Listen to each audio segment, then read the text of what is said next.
I had to share these beautiful flowers that were arranged by my friend who has breast cancer. And we're going to share on the topic of grief. Just quickly, the definition of grief is what is grief?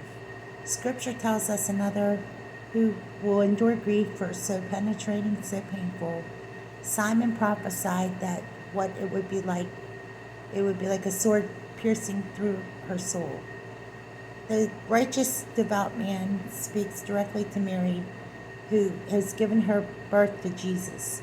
Perhaps in some of her preparing for the cross, she will have to bear, watching her son be crucified. She has found favor with God, has chosen her to bear his son, the Messiah. But the high honor comes with a high cost. Great joy will be accompanied with great pain, Simon testifies. This child is destined to cause the falling and rising of many in Israel, and it is to be a sign is spoken against, so that the thoughts of many in their hearts will be revealed, and the sword will pierce your own soul too.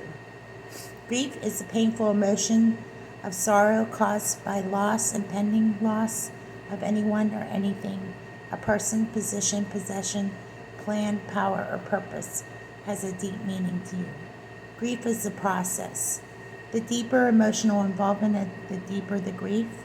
Grieving has no set time frame. It can last for months or even years. God intends our hearts to heal when they are filled with great joy, or filled with with grief. You will grieve, but your grief will turn to joy, according to John 16:20. Grief in the New Testament is the Greek word lupe, which means pain of body and mind. When Jesus told his disciples that it would be soon he'd be betrayed and killed, they were filled with grief.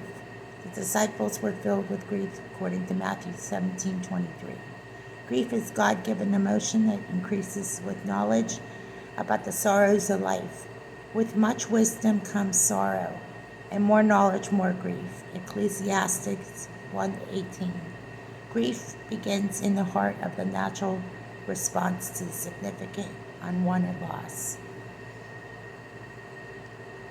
And I just wanted to share the flowers and the lit candle